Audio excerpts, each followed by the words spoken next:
विश्वसात्मिकं प्रणमामि नित्यं ज्ञानमयं सम्यग्दर्शनेकं सम्यक् शरणं चैतन्यरूपं विभक्तं श्रीनाथं चतुर्थं मायागुणं मोक्षन्ति प्रभो नमामि महाराज की महाराज की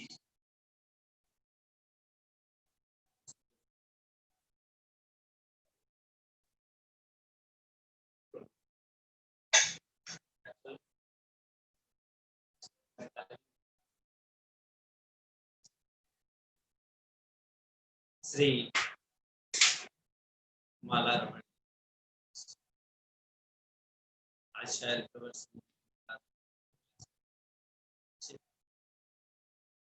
सम्यक दर्शन प्राप्ति का विधान, सम्यक दर्शन की प्राप्ति का उपाय मालारोहण जी की कल यहाँ चर्चा आई थी। संसार दुखम, संसार के दुखों से जो जीव जो सारथी चाहते हैं वे स्वयं समय सुखात्मक जैसा जिन्हें परमात्मा ने उस रूप में उसका अनुभव है। मिथ्यात्व मदमोह राग आदि, और ये तो निश्चय की बात कही कि जैसा जिन्हें परमात्मा ने देखा है वैसा उन्होंने कहा है, वैसा स्वयं समय सुखात्मक व्यवहार में कहते हैं मिथ्यात्व मदमोह राग आदि। मिथ्यात्व का, मद का, मोह राग आदि के जो परिणाम हैं उन परिणामों को भी खंड अर्थात उन परिणामों से भी ऊपर उठना। क्यों ऐसा क्यों कहा जा रहा है? क्योंकि राग द्वेष मोह आदि के जो परिणाम, ये किसके परिणाम है? ये जीव के ही परिणाम है। किसके परिणाम है? जीव के ही परिणाम है। औदैहिक भाव है, कर्म के उदय जन्म होने वाले परिणाम है, भाव है, लेकिन है किसके? कर्म किसके? बात पकड़ में आ रही है ना? है ना कि कर्म भी किसके? कल चर्चा में आया था ना कि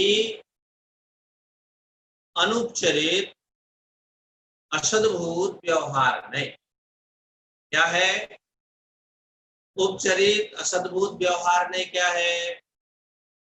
संयोगी अवस्थाओं को जीव का कहना। संयोगी अवस्थाओं को जीव का कहना, ये उपचरित असद्भूत व्यवहार नहीं। लेकिन अनुपचरित असद्भूत व्यवहार ने क्या है?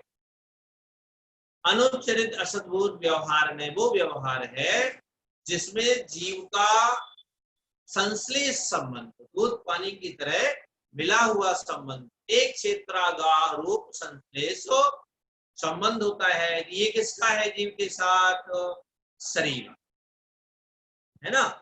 जो बाहरी पदार्थ है इनका जीव के साथ कौन सा संबंध है? संयोग संबंध, है ना। माइक का हमारे साथ क्या संबंध है? संयोग संबंध है। और शरीर का हमारे साथ क्या संबंध है?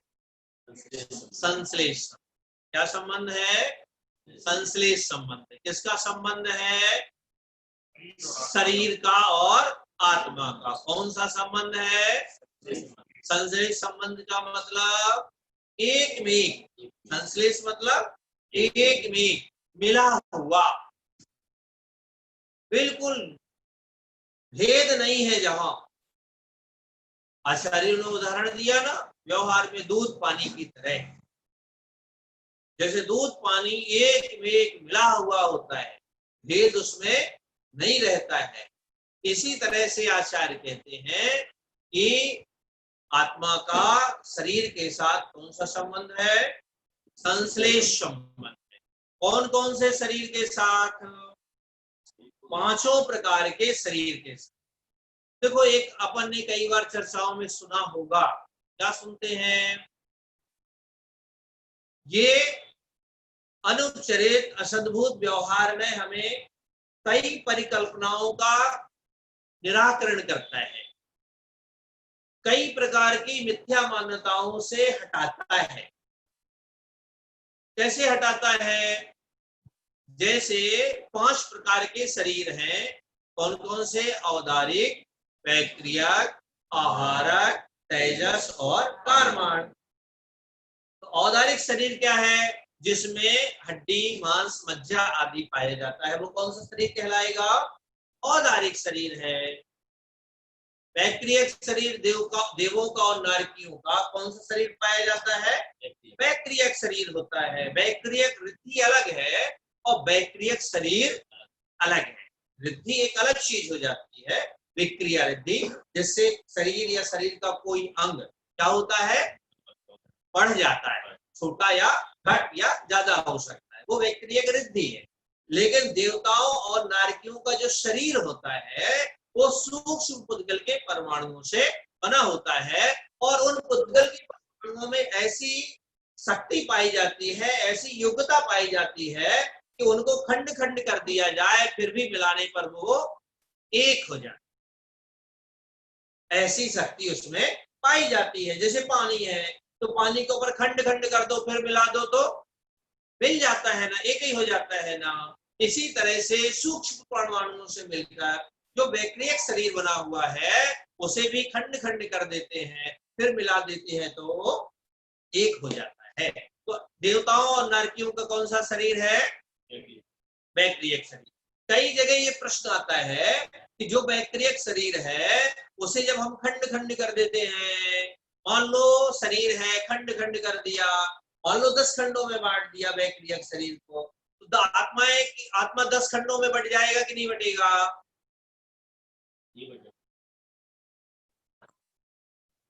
हाँ आत्मा तो अपन पढ़ते ना वेद विज्ञान में, मैं एक अखंड कैसा हूं? अखंड हूं ना, अखंड हूं। तो विक्रियक शरीर में खंड खंड भले हो जाए, लेकिन आत्मा खंड खंड होता नहीं है। फिर क्या होता है? वैक्रियक शरीर में जैसे खंड खंड कर दिया, ठीक है, तो आत्मा के जो परमाणु होते हैं सब में एक जैसे प्रवाहित होते हैं। कैसे होते हैं? एक जैसे प्रवाहित होते हैं, है ना, खंड खंड नहीं होते, टुकड़े टुकड़े नहीं होते। जैसे आपने सुना होगा सौधर्म में जो इंद्र है, कौन सा इंद्र? सौधर्म स्वर्ग का जो इंद्र है, वो इंद्र भगवान के लिए आता है। कब आता है? हाँ बोलो, कौन से कल्याणक में आता है? पंच कल्याणक में। कौन आता है? सौधर्म इंद्र आता है ना। आपने कभी वैक्रियक समुद्घात पढ़ा है? क्या है? पिछली बार पढ़ा है तो वैक्रियक नहीं पढ़ा है? वैक्रियक समुद्घात क्या है? मूल शरीर को छोड़े बिना अन्य शरीर या शरीर का कोई अंग प्रत्यंग बढ़ाने के लिए विक्रिया रिद्धिधारी जो मुनिराज होते हैं वो कार्य करते हैं, उसे वैक्रियक क्या कहते हैं? समुद्घात। देवताओं को और मनुष्य, देवताओं को और नारकियों को वैक्रियक शरीर होता है। देवता भी विक्रियक, नारकी भी विक्रियक कार्य करते हैं, देवता भी विक्रिया कार्य करते हैं। अब अपन मान लो विष्णु कुमार मुनिराज थे, अब उनने हाथ बढ़ाया कहां तक? मानसोत्तर पर्वत तक चला गया हाथ, है ना। तो उनका तो एक ही था। अब तो समझ में आता है कि परमाणु आत्मा के पहुंच गए, ठीक है। लेकिन देवताओं द्वारा जो विक्रिया की जाती है, मान लो स्वधर्म इंद्र पहले स्वर्ग से आता है भगवान की वंदना करने के लिए, तीर्थंकर परमात्मा है ना।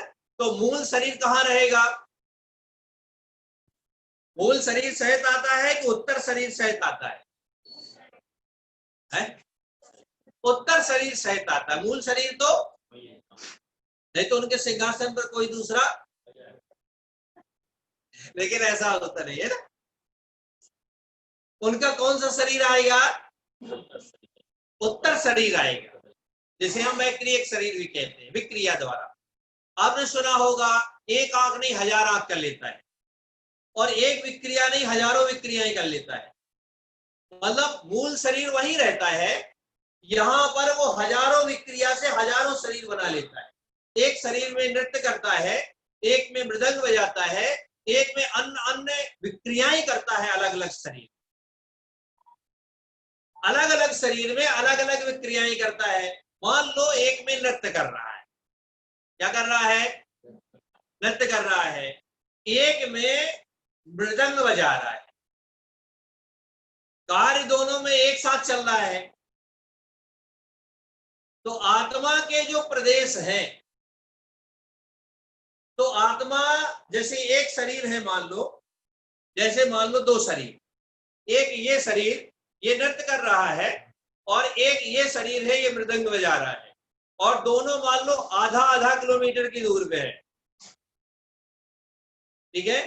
तो दोनों में क्रियाएं अलग अलग हो रही हैं, एक में नृत्य करने की और एक में मृदंग बजाने की। तो आत्मा के जो प्रदेश हैं, इसमें अलग है, इसमें अलग है।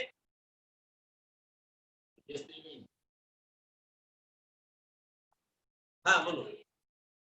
है, देखो आचार्यों ने लिखा है, आगम में आया है कि स्वर्ग से लेकर उनके मूल शरीर से लेकर के आत्मा के प्रदेशों की तारतम्यता सारे शरीरों में एक साथ होती है।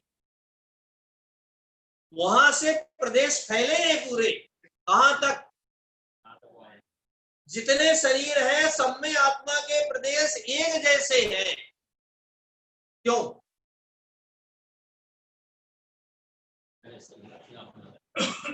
वो एक प्रश्न ये मैंने क्यों? इसलिए क्योंकि आत्मा में संकोच विस्तार नाम की शक्ति है। कौन सी शक्ति? संकोच विस्तार। और विस्तार नाम की, संकोच नाम की इतनी शक्ति है, इतनी कि सूक्ष्म निगोदिया की पर्याय में चला जाता है, इतनी संकुचित होने की शक्ति। और विस्तार की कितनी शक्ति है? बोलो, विस्तार की कितनी शक्ति? संपूर्ण लोकाकाश प्रमाण। कितनी शक्ति है? संपूर्ण लोकाकाश प्रमाण। कब? हाँ, जब केवली समुद्घात होता है। लोक पूर्ण नाम का जब केवली समुद्घात होता है, उस समय आत्मा के प्रदेश संपूर्ण लोकाकाश में ठस भर जाते हैं। मतलब ठस भर जाते हैं संपूर्ण लोकाकाश। ये केवली समुद्घात का लोक पूर्ण नाम का जो समुद्घात पाया जाता है, उस समय ये होता है। तो आत्मा में संकोच विस्तार नाम की शक्ति होने के कारण विक्रिया करने के पश्चात भी, शरीर से अलग अलग क्रियाएं होने के पश्चात भी आत्मा खंड खंड होता नहीं है। अच्छा, अब दूसरा प्रश्न आता है, आत्मा तो खंड खंड नहीं होता, लेकिन उपयोग जो होता है, मान लो 10 शरीर है, एक में नृत्य कर रहा है, एक में गीत गा रहा है, एक में मृदंग बजा रहा है, एक में और कोई कार्य कर रहा है, एक में मान लो चमर ढोर रहा है। अलग अलग शरीर से अलग अलग विक्रियाएं करता है, तो शरीर खंड खंड नहीं होता। तो क्या उपयोग, आत्मा की जो शक्ति है एक साथ सारे शरीरों में कार्य करती है कि अलग अलग शरीर में अलग अलग कार्य करती है?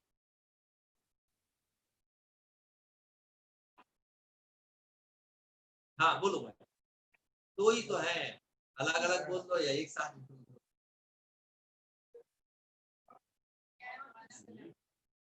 देखो भाई, भले 100 शरीर 1000 शरीर हो, एक शरीर 10 शरीर हो, लेकिन उपयोग एक बार में एक ही शरीर पर रहता है। एक बार में एक ही कार्य होता है उपयोग से। हाँ, एक बार 100 काम भी कर रहा है तो भी एक बार में एक शरीर में एक क्रिया में एक ही उपयोग, लेकिन उपयोग की गति इतनी तीव्र होती है कि वो समझ में आती नहीं। उपयोग, आपका उपयोग एक बार में एक ही कार्य में लगता है, एक साथ हो रही है क्रियाएं, लेकिन उपयोग इतना तीव्र है कि अपने को समझ में नहीं आ रही।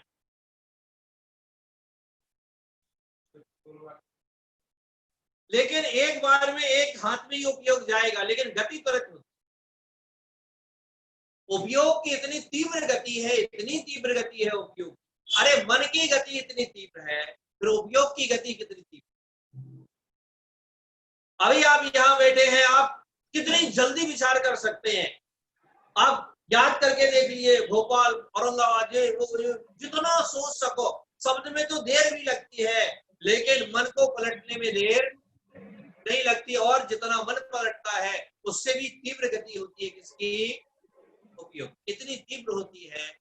आचार्य कहते हैं कि शरीर भले एक जैसे हो जाए, आत्मा के प्रदेश एक जैसे रहते हैं, हर शरीर में संपूर्ण आत्मा के प्रदेश रहेंगे।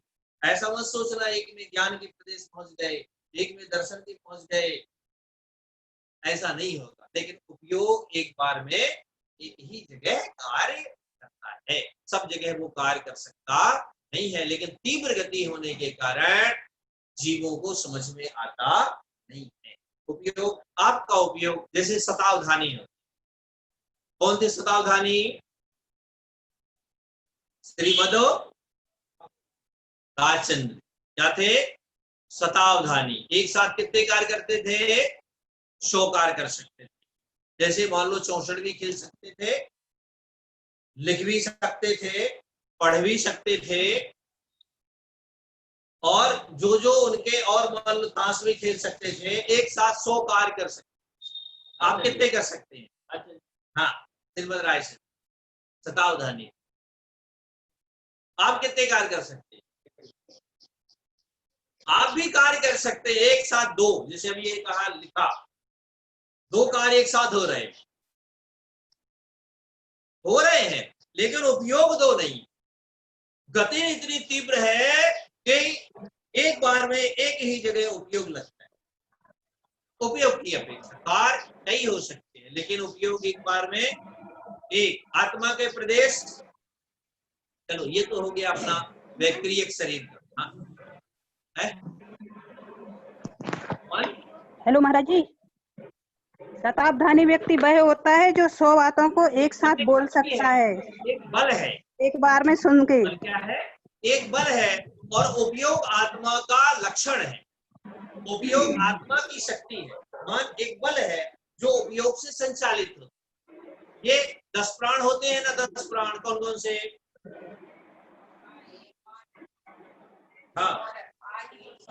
हाँ तत्व सूत्र में धर्मसंग्रह में गाथा ही ना, काले सुदपाणा इंद्री वर्मा हुआ पाणो है, व्यवहारा सो जीवो निश्चय नहीं दो छेदना। व्यवहार से जीव कितने प्राणों से जीता है, 10 प्राणों से। 5 इंद्री, 3 बल, आयु और श्वासोच्छ्वास, 10 प्राण माने गए किसके, जीव के। इंद्री भी प्राण है उसका, निश्चय से 4 प्राण होते हैं। निश्चय से कितने, सुख साता बोध और चेतना, ये 4 प्राण माने जाते हैं। आपके सबसे 4 पढ़ा ना, उसमें 14 प्राण केवली भगवान को माने हैं, गुरु महाराज बताए। तो ये 14 10 प्राण है, ये भी किसके हैं, ये 10 प्राण वाला कौन है, जीव है। मतलब 1 इंद्री वाला जीव, 2 इंद्री वाला, 3 इंद्री वाला, 4 इंद्री वाला, शरीर वाला, मन वाला, वचन वाला, हाँ, सांस लेने वाला, सांस छोड़ने वाला, आयु वाला, ये सब कौन है बोलो? जीव है। और किसी के यदि मान लो कोई भी प्राण आप छीनेंगे तो जीव हिंसा का दोष लगेगा। किसी की सांस बंद कर दो तो वो भी जीव का प्राण है कि नहीं है? वो भी प्राण है, उससे भी हिंसा लगेगी। किसी की उंगली मरोड़ दो तो भी क्या लगेगा? हिंसा का दोष लगेगा। किसी के मन को दुखा दो तो भी हिंसा का दोष लगेगा। कोई भी वाणी बोलते हैं, आप शब्द बोल दो तो भी हिंसा का, हाँ थोड़ा यहीं रहे, बात पकड़ में आ रही है ना? अपन क्या सिद्ध कर रहे हैं? उपचरित नहीं, अनुपचरित सद्बोध, अनुपचरित असद्बोध व्यवहार में कौन सा नहीं? अनुपचरित असद्बोध व्यवहार नहीं। अनुपचरित उच्चार नहीं किया जा रहा, बल्कि ऐसा है। आत्मा का उपचार नहीं किया जा रहा, आत्मा को जोड़ा नहीं जा रहा उससे, बल्कि ऐसा है। एक इंद्रिय वाला जीव है, पाया जाता नहीं पाया जाता? कौन से? हाँ, वनस्पति का है, पेड़, ये सब कौन है? दो इंद्रिय वाले केशु आदि, दो इंद्रिय वाले, तीन इंद्रिय वाले चीटा चीटी आदि, चार इंद्रिय वाले मच्छर मक्खी भौरा आदि, पांच इंद्रिय वाले मनुष्य। ठीक है, ये पांच इंद्रिय वाले। एक इंद्रिय वाले कितने प्राण पाए जाएंगे? एक, चार प्राण पाए जाएंगे। चार प्राण है, चार प्राण। तिक काले चतुर्पाणा, तीन काल में कम से कम जीव को कितने प्राण पाए जाएंगे? चार प्राण तो होंगे ही होंगे। क्या क्या? एक शरीर मिलेगा और आयु मिलेगी, श्वासोच्छ्वास भी मिलेगा और काया बल मिलेगा। अच्छा, दो इंद्रिय वाले कितने हो जाएंगे? 6 हो जाएंगे। क्यों? क्योंकि कौन सी इंद्रिय बढ़ेगी? स्पर्शन के बाद रसना इंद्रिय बढ़ेगी, आ जाए वचन वाला है। आपको लग रहा होगा, बोलो केचुआ बोलता है या नहीं बोलता? बोलो बोलो बोलो, वचन बल है।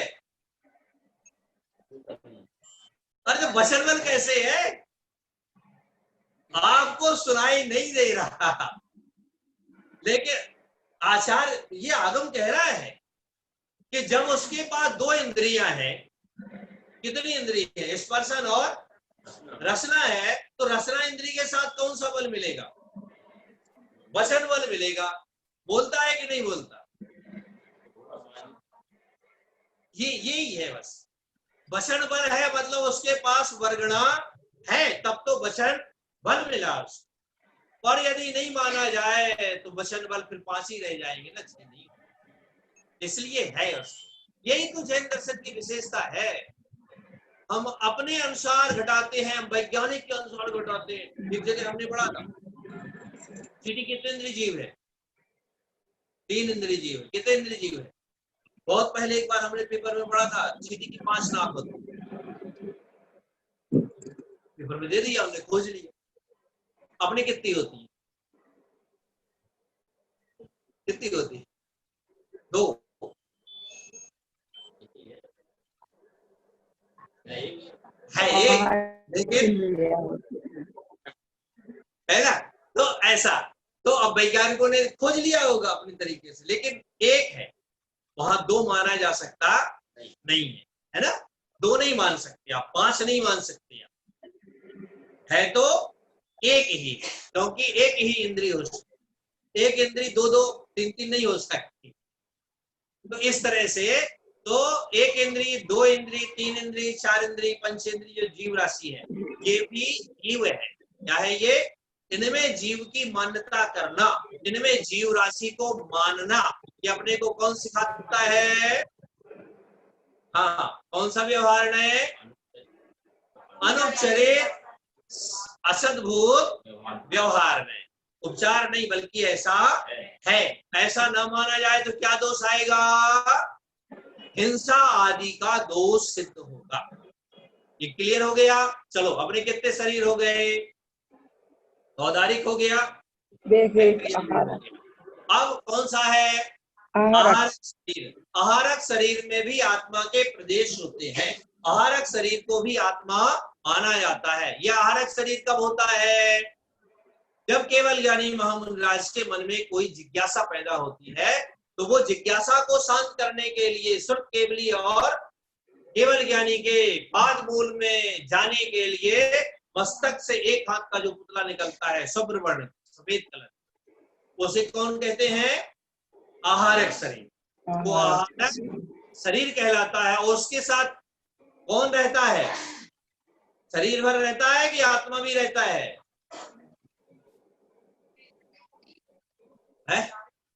शरीर रहता है, आत्मा भी रहता है। आत्मा के प्रदेश कह लो, आत्मा कह लो, वो भी आत्मा है। कौन है? आत्मा है। आत्मा के प्रदेश प्रदेश और आत्मा कोई अलग अलग नहीं है। अभी अपन चर्चा कर रहे हैं और थोड़ी सी एक कदम आगे आएगा, है ना? अब 3 शरीर हो गए। अब चौथा कौन सा? तेजस। तेजस शरीर। कम से कम कितने शरीर वाला जीव मिलेगा? है 3 शरीर वाला। कौन कौन सा? औदारिक, ये अपना शरीर। तेजस। अपना शरीर कितने शरीर वाला? ये शरीर कितने शरीर है इसमें? 3 दिख रहा है? 3। औदारिक, कारमान, तेजस। 3 शरीर। कितने शरीर है? 3 शरीर। तो देखिए ही रहा, लेकिन 2 इतने सूक्ष्म हैं कि वो अपने को चर्म चक्षुओं से दिखाई। ठीक है? कम से कम कितने शरीर रहेंगे?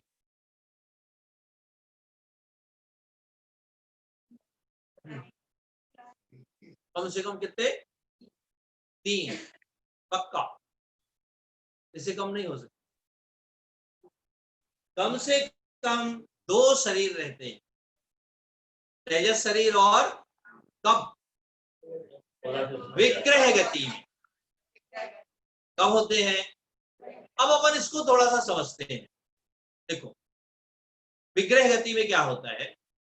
कई लोग मानते हैं, पहली भ्रांति क्या पड़ी है कि कई लोग ये मानते हैं कि जब आत्मा निकल के जाता है तो एक ज्योति स्वरूप हो जाता है। कैसा निकल के जाता है? पक्का सुना है? नहीं, सही है ना? हम भी ऐसे ही सुनते थे, हम भी ऐसे ही चर्चा है ना? तो आत्मा जब निकल के जाता है, मान लो हमारा आत्मा निकल के गया, तो किस रूप में जाएगा? अरे ठीक है, सुना है, जो भी है, ज्योति के रूप में। ज्योति के रूप में एक्चुअली में क्या है? तो जब आत्मा निकल के जाता है तो ज्योति के रूप में कब बनता है? पहले ही बन जाता है कि निकलने के बाद बनता है? निकलने के बाद कैसा हो जाता है? उसको कौन कर देता है? ऑटोमेटिक। सुनो, देखो, सुनो सुनो सुनो।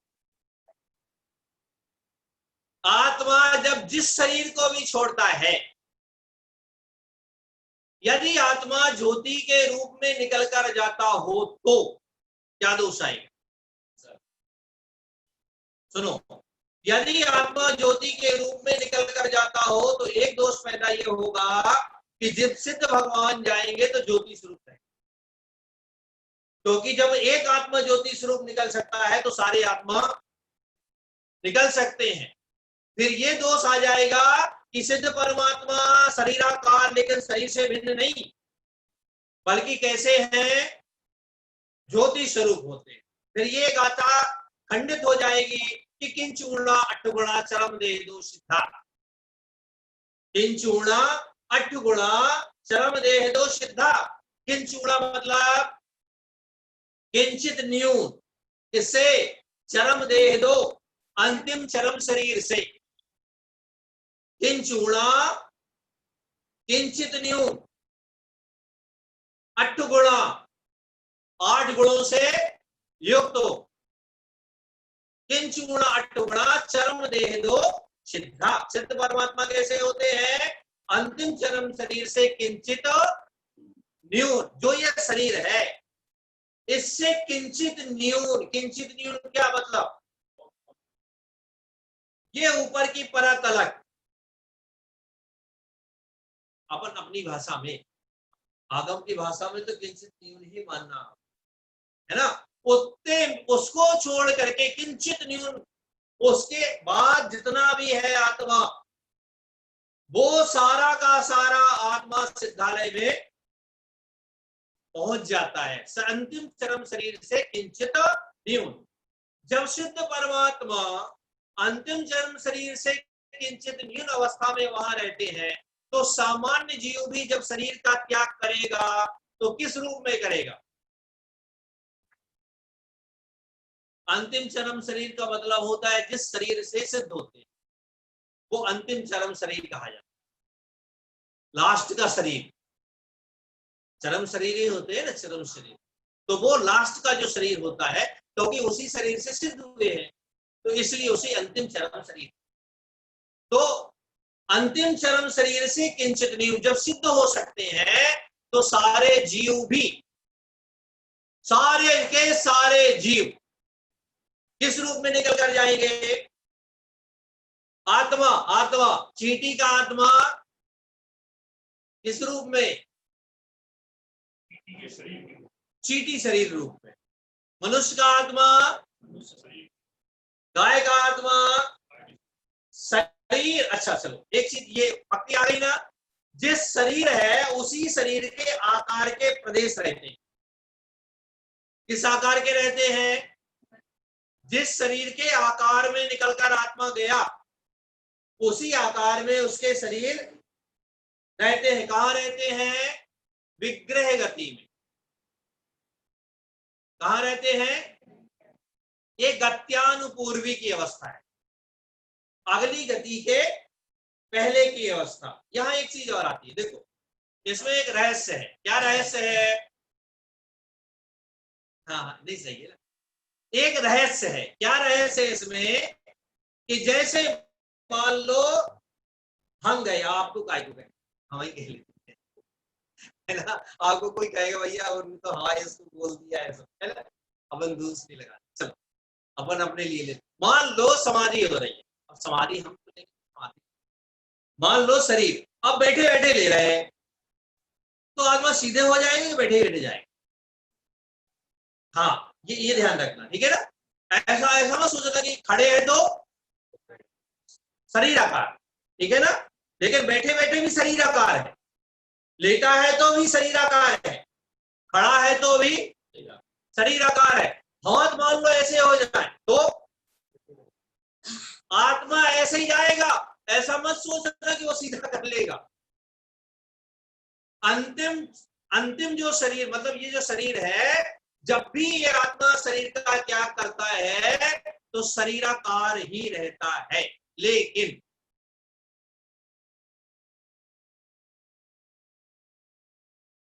कितनी गति होती है? 4। कितनी गति होती है? 4 गति होती है। पक्का 4 गति होती है। अब 4 गतियों में से मनुष्य गति में, मनुष्य आयु में, ठीक है। अब आप ये सोचो शरीर कैसा है जब निकल कर गया? मनुष्याकार, मनुष्याकार शरीर है ना, मनुष्य के आकार का। और मान लो उसे त्रिंज गति में जाना है, तो गति कौन सी हो जाएगी? गति कौन सी शुरू हो गई? और आयु कौन सी शुरू हो गई? मनुष्य आयु को छोड़ा तब तो निकल के गया, पक्का है ना। मनुष्य आयु को छोड़ा, ये पक्का हो गया, तब तो निकल के गया। लेकिन अभी अगले शरीर को धारण नहीं किया। कितने समय तक? 1 समय, 2 समय या 3 समय, ज्यादा से ज्यादा 3 समय तक। तो वो जो 3 समय रहता है, वो 3 समय अगली गति का प्रारंभ हो जाता है। कौन सी गति का? जहां जाना है उस गति का। मान लो त्रियंच गति में जाना है, त्रियंच का अपन देवही मान, अरे हाँ ठीक है, मान लो देव गति में जाना है। अरे सब भोगे तो बैठे, सब अच्छे परिणामी जीव है ना, उदाहरण है। मान लो उसे त्रियंच गति में जाना है, ठीक है, त्रियंच गति में जाना है। अब त्रियंच गति में मान लो उसको जाना है, और मान लो त्रियंच गति में कुत्ते की पर्याय में जाना है, चलो ये गाय की पर्याय में जाना है, ठीक है। तो आकार किसका, यहां अभी 3 समय में आकार किसका, जिस शरीर को छोड़ा, है ना, मनुष्य के आकार का शरीर है। आत्मा के प्रदेश किस रूप में है, मनुष्य के आकार रूप में। गति कौन सी है, त्रियंच गति। आयु कौन सी प्रारंभ हो गई, त्रियंच आयु। लेकिन आकार किसका, अब इसे क्या कह सकते हो, मनुष्य के आकार का कौन, त्रियंच। हम आपसे पूछते हैं, चलो एक उदाहरण, मनुष्य के आकार का कुत्ता कहां पाया जाता है,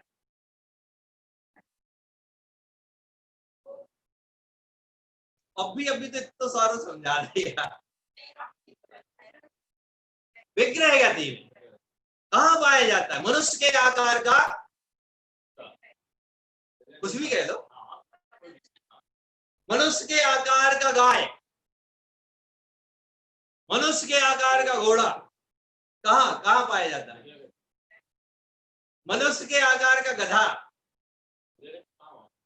विग्रह गति का मतलब ये होता है, अगली नई गति पाने के पहले, नया शरीर पाने के पहले और पुराना शरीर छोड़ने के बाद जो गति स्थिति रहती है, वो 3 समय वाली, उसे कहते हैं विग्रह गति। वो गति है, वो 3 समय वाली। तो वो 3 समय में अगली आयु प्रारंभ हो जाती है, अगली गति प्रारंभ हो जाती है, लेकिन आकार किसका होता है, जिस शरीर को छोड़कर गया।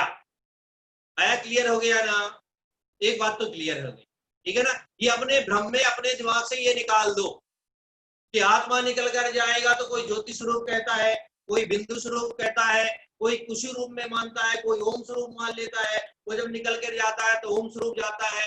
दुनिया भर की कल्पनाएं जितनी पड़ी होती हैं, ये अनुपचरित असद्भुत व्यवहार में अपने को क्या कर रहा है, इसका निराकरण कर रहा है। 3 समय मतलब एक आवली में असंख्यात समय होते हैं। एक समय की जो आगम में गणना आई है, आगम के अनुसार देखा जाए तो आकाश में स्थित एक पुद्गल का परमाणु, एक पुद्गल का शुद्ध परमाणु, आकाश में स्थित एक पुद्गल का परमाणु मध्यम मंद गति से गमन करता हुआ जितनी देर में, जितने काल में दूसरे पुद्गल के परमाणुओं के पास तक जाता है, पुद्गल परमाणु के पास तक जाता है, उसे एक समय कहते हैं। तीनों लोक में पुद्गल परमाणु ठसाठस भरे हैं, लेकिन फिर भी आचार्यों ने एक परिभाषा का रूप दिया। क्या दिया, आकाश में स्थित पुद्गल का एक सूक्ष्म परमाणु मध्यम मंद गति से तीव्र गति से गमन करे तो एक समय में 14 राजू का गमन कर सकता है। कितना गमन, 14 राजू का गमन कर सकता है एक समय में। लेकिन आचार्य कहते हैं मध्यम मंद गति से गमन करे तो एक पुद्गल का परमाणु जितने काल में दूसरे पुद्गल के परमाणु तक पहुंचेगा, उस काल को एक समय कहते हैं। बहुत छोटा, छोटी इकाई, बहुत छोटी, मतलब समय की काल की सबसे छोटी नापने का सबसे छोटा एक यंत्र कह लें, एक पैमाना कह लें। हाँ, वो तो बहुत समय हो जाता है, बहुत छोटे समय में जीव गमन करें। चलिए अब अपन कहां थे, विग्रह गति में, ठीक है, ये क्लियर हो गया ना। अब आपसे कोई पूछे कि कुत्ते के आकार का मनुष्य कहां पाया जाता है ना, कुत्ते के आकार का देव, देव के आकार का कुत्ता, है ना। देव की पर्याय छोड़ेगा, कुत्ते की पर्याय में जाना होगा, तो देव के आकार का या देव के आकार का त्रियंच करो, या पर एक पर्टिकुलर त्रियंच तो बहुत सारे होते हैं ना, अपन ने एक रेंज को पकड़ ली। इसलिए ऐसा अपन निर्णय करके चले। इसमें मूल चीज अपने को ये निकालना है कि जब आत्मा निकल कर जाता है तो न वो बिंदु स्वरूप होता, न ज्योति स्वरूप होता, और न किसी अन्य रूप होता, ओंकार स्वरूप नहीं होता, बल्कि जिस शरीर को छोड़ता है उसी के आकार का होता है। ठीक है, ये क्लियर हो गया। अब अपन चलते हैं, जब ये जाता है तो दो शरीर, कई लोग कहते हैं, हम ही प्रवचन में पहले कहते थे, क्या कहते थे कि दो शरीर रहते हैं साथ में। कौन कौन से? अब यहां ये कई लोग ऐसा मानते हैं कि आत्मा तो निकल कर गया और तेजस कारवाण शरीर उसके पीछे जाते हैं। कहां जाते हैं? तेजस कारवाण शरीर में ही आत्मा है क्या? अभी अपन ने कहा ना कि 5 शरीर वाला आत्मा, या आत्मा को 5 शरीर वाला मानना, कहना, ये अनुपचरित असद्भुत व्यवहार का कार्य है। तो तेजस शरीर वाला आत्मा, कारवाण शरीर वाला आत्मा, यहां ये भ्रांति मिटा देना कि जब आत्मा निकल कर जाएगा तो पीछे पीछे शरीर ही है। किसका? आत्मा का कारवाण शरीर ही है। आत्मा तेजस शरीर में ही है, तेजस शरीर वाला ही है। ऐसा नहीं सोचना। यदि ऐसा सोचेंगे तो फिर ये प्रश्न आ जाएगा, यदि पीछे पीछे तेजस कारवाण शरीर जाते हैं तो फिर कितनी दूर तक जाते, कितनी दूर तक जाते? फिर पकड़ते हैं तो काय से पकड़ते? संसी से, कैसे, इंचिस से, कैसे? ऐसा नहीं। आत्मा उन शरीर में ही रहता है। वो जो शरीर है उस शरीर में आत्मा रहता है। तो कितने हो गए अपने? कितने शरीर बन गए? आखिर में 2 हो गए, तेजस और कारवाण। तो तेजस शरीर का मतलब जो तेज रहता है। ये कौन सा शरीर है? तेजस शरीर। और 8 कर्मों से बना हुआ जो शरीर है वो, चलो समय तो पूरा हो गया, फिर भी एक छोटी सी चर्चा अपन 2 मिनट में कर लेते हैं, डिटेल कल करें। जैसे आत्मा के जो प्रदेश हैं, ठीक है ना, आत्मा के क्या है? प्रदेश पाए जाते नहीं पाए जाते? शरीर के प्रदेश, गुण है, गुण, जैसे ज्ञान गुण। तो ज्ञान गुण जो होता है शरीर के कौन से प्रदेश में पाया जाता है? कहां पाया जाता है ज्ञान? पूरे शरीर में, है ना। नहीं तो लोग मानते हैं कि जो मस्तिष्क होता है ना उसमें क्या पाया जाता है? दिमाग। ऐसा नहीं, ये विज्ञान की भाषा हो सकती है, ये विज्ञान का आधार हो सकता है, लेकिन ये जैन दर्शन का आधार, ज्ञान गुण संपूर्ण आत्मा के प्रदेशों में पाया जाता है। आत्मा जितने प्रदेश वाला है, कितने प्रदेशी है? असंख्यात प्रदेश। कितने प्रदेशी? असंख्यात। गुण कितने? अनंत गुण। प्रदेश कितने? प्रदेशों की अपेक्षा आत्मा कितना बड़ा? असंख्यात प्रदेशी। और गुणों की अपेक्षा अनंत गुण वाला है। और ये अनंत गुण आत्मा के प्रत्येक प्रदेश में,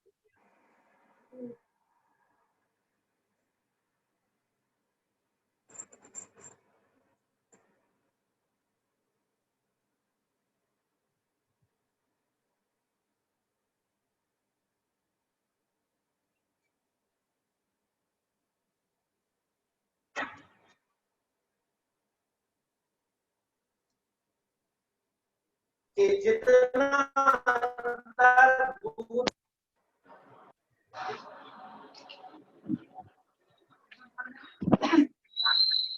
आगम का मतलब ये है,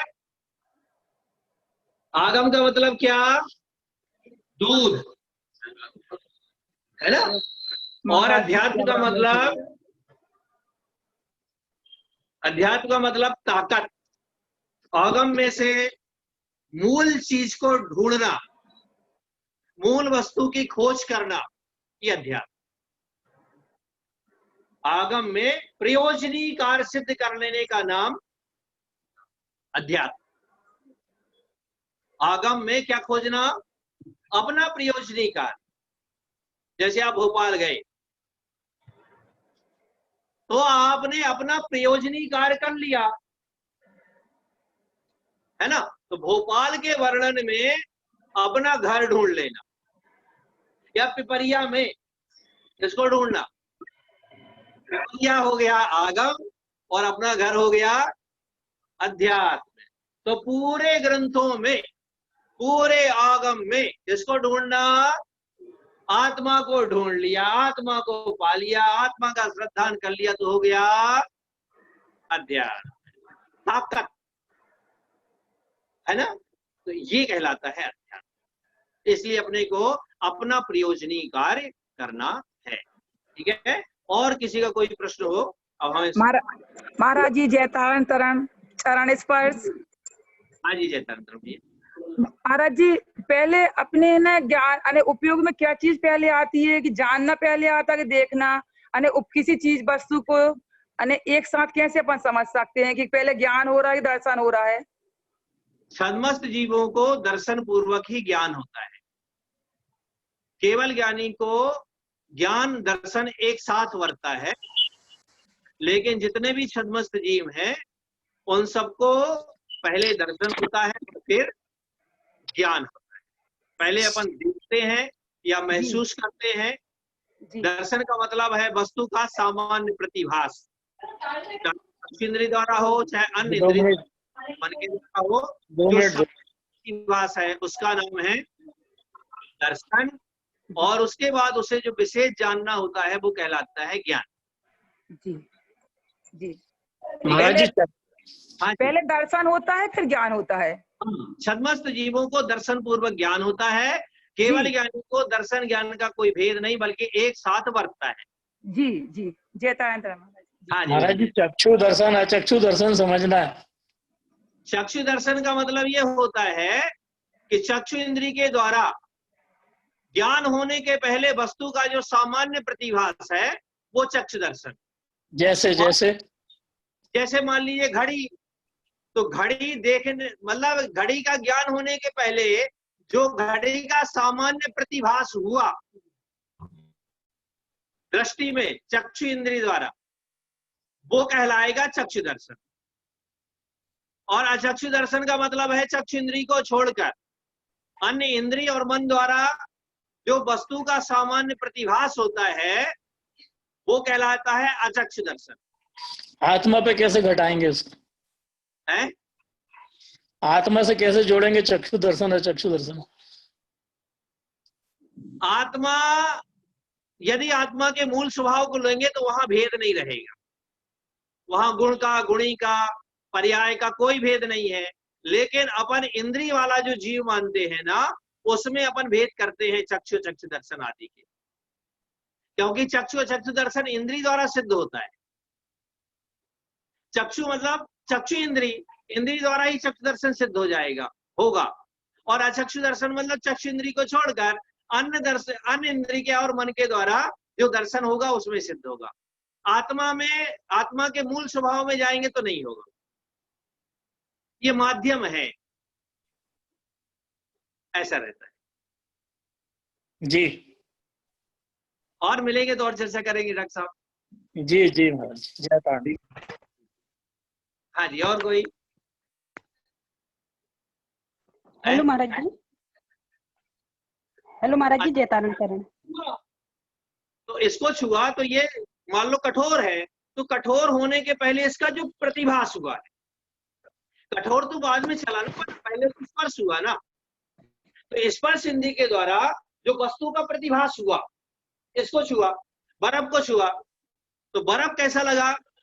ठंडा। लेकिन पहले स्पर्श हुआ, फिर ज्ञान में आया कि ठंडा। पहले तो क्या करेंगे? स्पर्श करेंगे ना। तो स्पर्श जो होता है वो प्रतिभास है, और उसके बाद जो महसूस ज्ञान में आया वो ज्ञान हो जाएगा, है ना। तो दर्शन का मतलब सामान्य प्रतिभास, उसमें आंखों की जरूरत नहीं है। अब यहाँ बैठे हैं घर में, मान लो टीवी कहाँ रखी अपने को दिख गई, सामान कहाँ रखा दिख गया, देखा ना। तो सामान्य प्रतिभास जो हुआ वो दर्शन था, और उसको जो जाना वो हो गया ज्ञान।